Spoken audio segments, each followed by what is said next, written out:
Samahan niyo po ako today. Gawa po tayo ng kanta.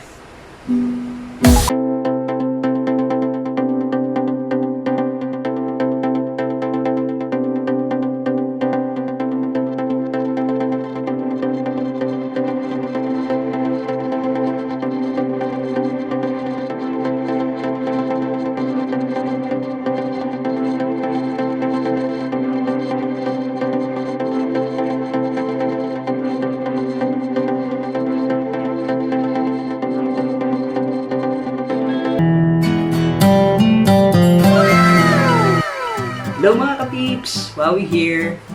So, dun po sa mga bago po sa channel ko, welcome to my channel, Wowie V Vlogs. Pag-uusapan po natin today is yung songwriting po. So, samahan niyo po ako kasi gusto ko pong i-share sa inyo yung nagawa kong kanta habang nagmumuni-muni lang. Yung kanta po na to is naisip ko lang po siya nung nagugas ako ng pinggan. Ano lang pagka yung sa mga pag gumagawa po ako ng kanta, parang out of the blue lang siya. Minsan po, pumapasok una yung rhythm niya o yung tunog, tapos o kaya naman nauuna yung lyrics niya. Usually po kasi kapag nakakagawa po ako ng kanta, either super saya ko or super lungkot, pero tapos o kaya naman super inspired. For example, pag umuulan, yan. Gustong-gusto ko yan pag gusto kong makagawa ng kanta or gusto kong maging creative. Pero madalang po yung makagawa po ng kanta na galit. So, yun. Natutuwa po ako kasi wala lang. Madalang lang din po kasi ako makaisip ng song. So, kung makaisip man po ako, sinusulat ko siya agad. And yun, tinatry ko pong kapain yung tunog na narinig ko, pinakapa ko siya sa guitar. So yung mga basic chords lang naman, yung kung ano po yung aakma dun sa narinig kong tunog, yun po yung tutugtog ko. Kaya naman po habang ginagawa ko yung kanta, parang bigla na lang siyang mabubuo yung tunog. Depende po sa chords na gagamitin ko, and depende po dun sa una kong naisip kung yung chorus or verse. Parang ganun po. So, ito pong kanta na nagawa ko po, ang naisip ko po ditong una is yung chorus niya. So, usually po kasi sa ganito po ako nakakapagsulat ng mga kanta, ganyan. Ganyan po. So, parang scribbles lang. So, kapag naisip ko siya, susulat ko na po siya. Pag narinig ko na siya sa isip ko, susulat ko na po siya agad para hindi ko siya makalimutan. Lalo na pag nagustuhan ko siya, parang ganun. So, sa chorus po ako umikot. So, ganito po yung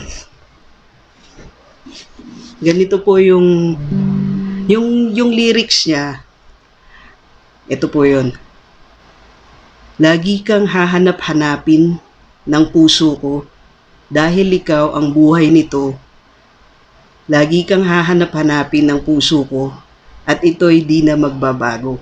So, yun po yung lyrics na narinig ko sa isip ko. Tapos po, parang yung rhythm niya, kinapa ko na lang po sa guitar. So, parang ganito po yung yung chorus niya. Yung tunog niya.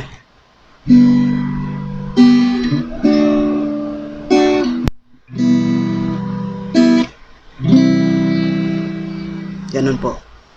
Mga ka-peeps, pag gumagawa po ako ng kanta, minsan mabilis po siyang nagagawa. So, minsan naman medyo, for example, kung may iba pa po akong ginagawa, abutin ng mga 2 days ganyan. Pero hindi naman buong araw, parang may part lang, for example, hapon or umaga, ganun. Depende po sa free time ko or kapag naisip ko yung lyrics na nababagay dun sa chorus ko.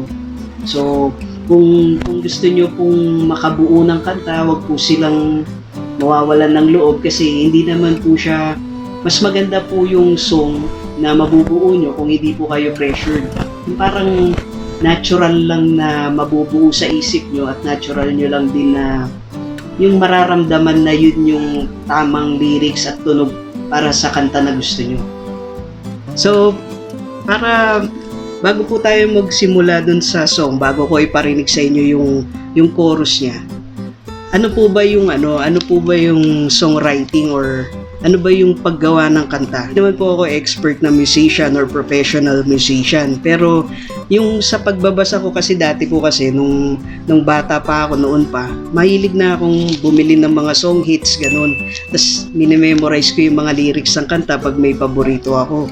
Tapos nung tumagal na, parang na ano na sa isip ko, parang naitatak na kapag may song, may mga ano siya, may mga sections. So para maging organized yung songs, doon pumapasok po yung song structures na tinatawag. Yun yung it comprises of different sections. So yung typical song structure po includes yung may introduction, tapos may mga verses po. So verse, yung first na verse, and then yung pre-chorus kung meron, and then chorus, and then yung susunod na verse, and then yung bridge, and then yung outro. May mga ganun po. So yun po yung typical na arrangement po ng mga kanta madalas. So yung pong nagawa kong kanta, nag-start po ako ng chorus. So gagawan ko po siya ng verse at saka verse and pre-chorus. Parang ganun po. Okay. Bali, ang isang song may 6 parts po siya, which is yung sinabi ko nga kanina po is introduction. So, yung parang, for example, in the beginning ng parang mga novel or ng mga pelikula, di ba po may introduction na nakalagay. And ang purpose po nun is yung to catch yung attention nung listener or kung sino yung nanonood. For sa atin, yung dahil sa music ang pinag-uusapan natin is to catch yung attention po nung listener. Pero yung intro po, hindi naman po yung sobrang taran, parang gano'n. Hindi naman masyado. Parang ano lang, parang nag-e-entice lang, parang kumbaga appetizer. Parang gano'n, para ma-hook ka. Kumbaga siya, nagsisimula ka sa mas slow siya and low-key, ganyan. Kumbaga, ini-introduce nyo yung kanta nyo. So, ganun po yung purpose nung introduction. Second part po is yung verse. So, ano naman po yung verse? So, yung part po ng verse is ito po yung chance na maisalaysay mo yung gusto mong kwento tungkol dun sa kanta mo. So, dun po papasok yun. Kumbaga dun mo hihimayin yung chorus mo sa mga verses mo. Paano? Kasi, syempre, nagsimula po ako sa chorus, di ba? Yun yung una kong naisip. So, ang gagawin ko niyan, iikot po ako dun sa chorus ko. So, paano napunta dun sa chorus na part? Paano yung lyrics ko na yung nahahanap-hanapin ng puso ko? So, malamang, so ganun, kailangan ko siyang himayin na paano napunta dun sa part na yun, sa words na yun. So, yun po yung verse na part. Yung next naman po is yung pre-chorus. So, itong pre-chorus po, optional naman po siya. Ang purpose po niya is para ma-heighten yung bago yung chorus. Parang i-introduce mo na yung chorus eh. Ang mga parts na to minsan, iba po siya dun sa pattern ng verse na tunog. Parang papunta ka na sa main part ng song. Ibe-break mo yung pattern ng verse. Kung halimbawa, kung ang tunog ng pattern ni ABCD, yung pre-chorus, mag-iiba siya. Magiging DC, DCE, mga ganyan, bago yung chorus. I-heighten mo yung impact ng chorus through the pre-chorus. Then next po is yung chorus naman, next part. Yung chorus po is siya po yung kabuuan ng kanta. Parang siya yung pinaka-heart ng song, kumbaga. Ito po yung summary ng buong kanta, nandun sa chorus. So, napaka-importante rin po rin talaga ng chorus. At saka, madalas napapansin ko, pag yung sa chorus, yun yung madalas na naaalala ng tao, yung inuulit-ulit nila yung part na yun ng kanta. Kasi yun yung very catchy part ng song. Parang ganun. So, next po na part is yung bridge. Kumbaga, ito naman, nangyayari po once towards usually sa end ng song, between the second and third na chorus. Nag-iiba din yung pacing dito sa part ng song, and it stands out both lyrically and musically. Ang purpose niya is para magulat niya yung parang matanggal niya yung listener sa parang paulit-ulit ng kanta. So ang alam niya ulit-ulit, tapos biglang ayun, nag-iba. So yun yung bridge na tinatawag. And the last part naman po mga kapips is yung outro. So ito yung end ng song. Basically, yung part po na ito, dapat ito talaga yung magsisignal sa listeners na yung song patapos na, parang ganun. Ang part na to pwedeng yung reverse ng intro or parang nag-i-slow down. Pero usually din yung outro, ano siya, para siyang parang a repeat lang siya, a repeat of the chorus, parang ganun po siya. Tapos bumabagal lang kasi syempre outro nga patapos na. Para siyang chorus na pabagal na pa-fade, parang ganyan. So yun po yung mga basic parts of a song. So game na po. Gawin na po natin ulit yung ibang parts ng song ko. So mga kapips, ang ano po niya, ganito po yung wala pang tunog, yung lyrics pa lang. So ganito po. Lagi kang hanap-hanapin ang puso ko, dahil ikaw ang buhay nito. Lagi kang hanap-hanapin ang puso ko, at ito'y di na magbabago. So parang ganun po yung narinig ko sa isip ko. So nung kinapa ko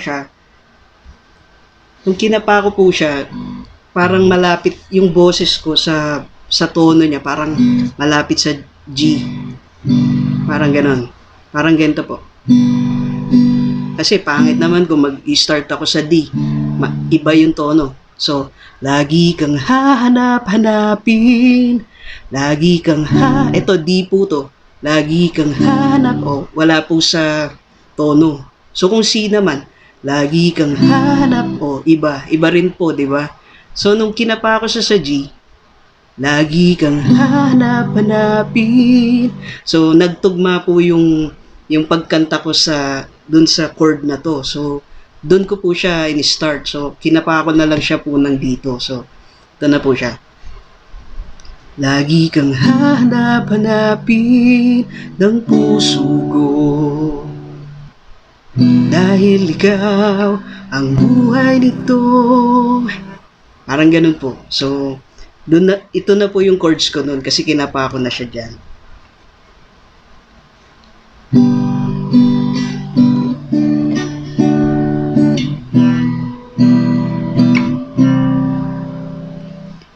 Okay po. So, ganun po. Sige, tugtugin na po natin tugtugin na natin ng buo. Ay, gawin ko na lang po muna yung iba pa. Kasi baka makalimutan ko pa yung iba pang verse niya.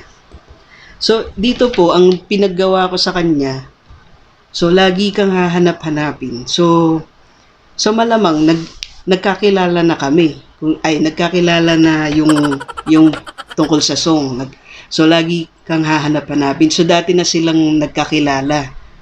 Tapos, so, inisip ko, kung mabagal kasi, parang, kasi yung pumasok na narinig ko sa isip ko, medyo mabilis po siya. Kaya, ang pinag-strum ko sa kanya, medyo mabilis. Hindi yung parang ganito. Hindi parang ganun. Kasi, yung narinig ko siya sa isip ko, catchy siya. So, parang ginawa ko siyang ganito.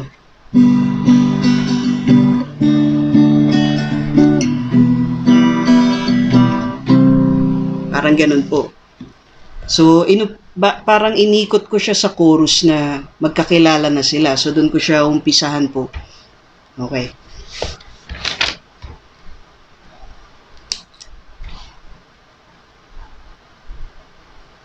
Ito po yung nasulat ko. Yan. Pasensya na po, medyo maano yung pagsulat ko. Ganyan po talaga kasi parang baka kasi makalimutan ko yung lyrics niya. So sobrang nabibilisan ko na yung pagsulat ko, parang ganun. So yung una kong naisip na lyrics, inikot ko na lang sa chorus is yung naaalala ko pa nung una kang makita, walang pagsidla ng aking saya. Ako'y nagpakilala at parang nagayuma na. Simula nooy minahal na kita. So, nakakatawa mga kapips kasi pag gumagawa ako ng kanta, actually, mahilig din po rin kasi ang gumawa ng tula. Kaya lang, ginagawa ko lang po yun pag yung sa mga love letters kasi. Pero, pag sa kanta, pag sa mga ganito, gusto kong gumamit ng mga terms nga na parang sa tula. Tapos, kailangan mong i-contract yun kasi yung mga tula nagiging song. So, ito, para lang din siyang poem, pero nilagyan mo lang ng chords para maging song. So, kung yan yung una niya, try po natin. Sige.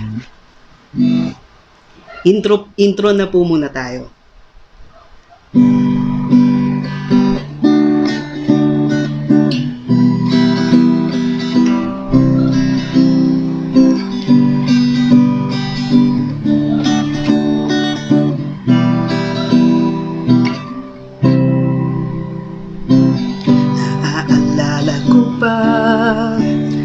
Nung una kang makita, walang pagsidla ng aking saya. Ako'y nagpakilala at parang nagayuman na. Simula nooy minahal na kita. Bali, umikot ako sa chorus na, syempre sa una, nagumpisa, nakilala niya kung sino yung pinag-alayan niya nung kanta. Kumbaga nagkakilala silang mabuti, and yun, na-in love na siya, unang kilala pa lang, parang may kilala yata akong ganito. Oh no! Ayun, ganun po. Tapos, next nun, ang ginawa ko po sa kanya, after nun, ginawan ko po siya ng pre-chorus, tapos, yun, yung chorus nga po. And actually po, yung chords ko po nung verse, same lang rin naman sa chorus ko. So, yung pre-chorus ko, dun mag-iiba yung chords niya, para nga, sabi ko nga po kanina, para to create tension for the introduction ng chorus, kasi yung chorus, yun na po yung release nung kanta, parang ganun. So ito po yung chords nung verse na una. Tapos yung next na po yung yung pre-chorus.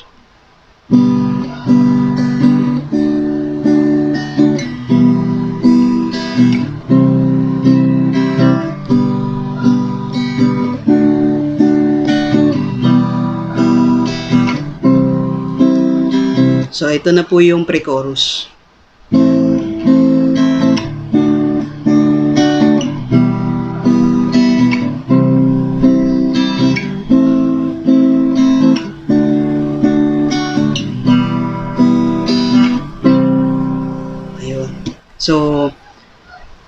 So kung ano po, gagawin ko na po yung second verse.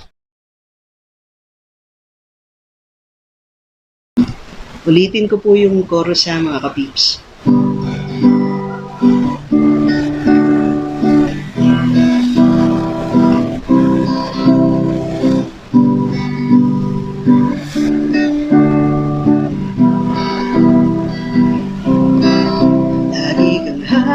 Hanapin ang puso ko, dahil ikaw ang buhay nito. Lagi kang hanapin ang puso ko, at ito'y di na magbabago. Lagi kang hanapin, lagi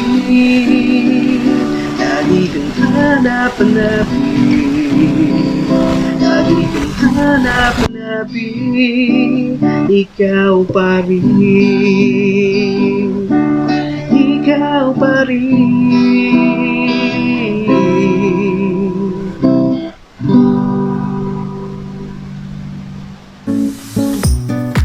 If you are enjoying my videos mga kapips, magiging masayang-masaya po ako if you would like, share, subscribe, and click the notification bell para maging updated po kayo sa mga videos na i-upload ko. Thank you and God bless!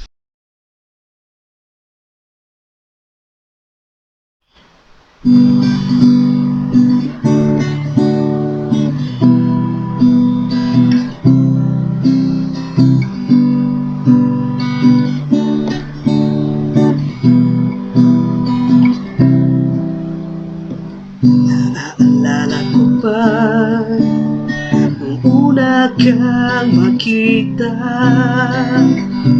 walang pagsigla ng aking saya.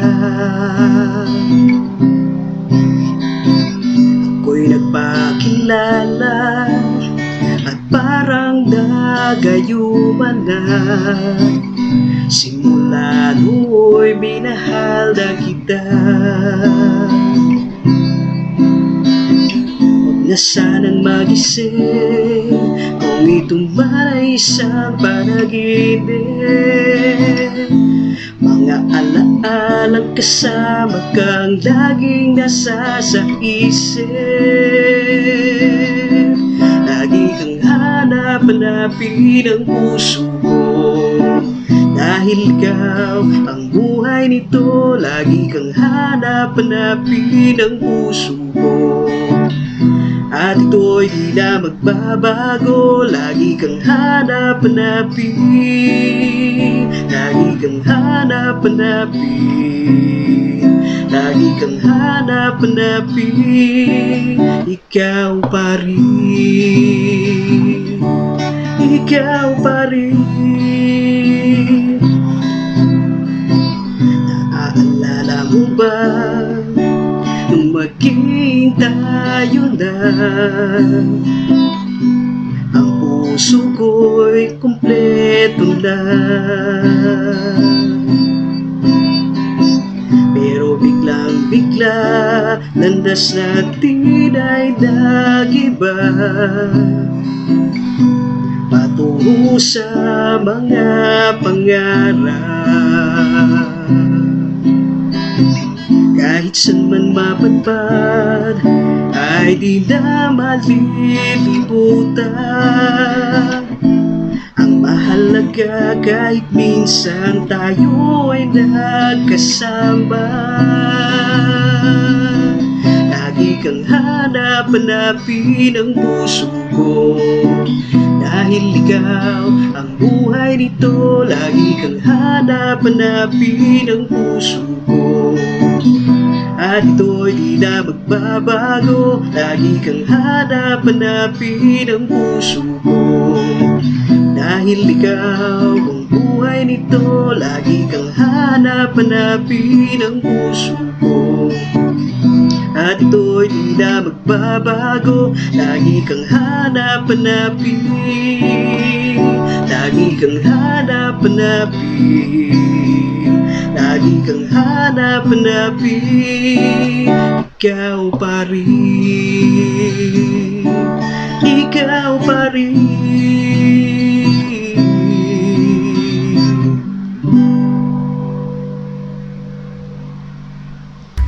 Mapapractice po ang creativity natin through songwriting mga kapips. We just need to learn first the basics of common song structures, then pwede na po tayong makalikha ng mga kantang unique sa atin. Thank you and God bless!